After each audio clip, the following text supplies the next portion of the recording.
Granger. The gentlelady from Texas is recognized. Mr. Speaker, I've been looking forward to this day ever since I first learned about the greatest untold story of World War II, and that was 8 years ago. For me, my journey with the Monuments Men began at the Kimball Art Museum in Fort Worth, Texas in 2006, when I met Robert Edsel, who had just published his first book, Rescuing Da Vinci, The Monuments Men, Allied Heroes, Nazi Thieves, and the Greatest Treasure Hunt in History. It was that evening when I realized how critical these men and women were in preserving European cultural history and how remarkable their task was during the Second World War. While death and destruction surrounded them, their mission was the complete opposite: to protect cultural treasures so far as war allowed.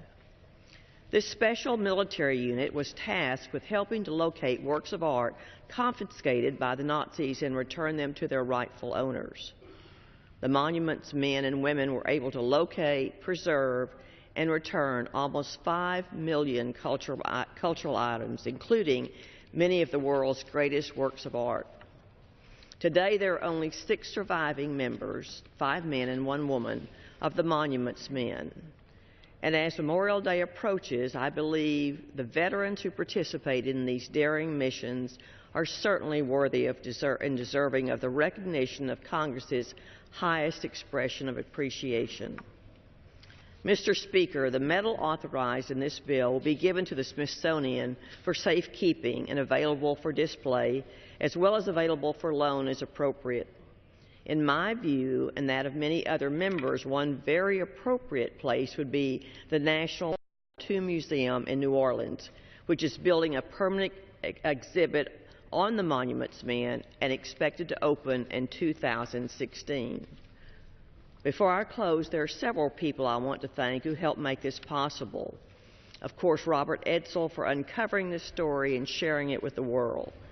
Congressman Michael Capuano for sponsoring this legislation with me.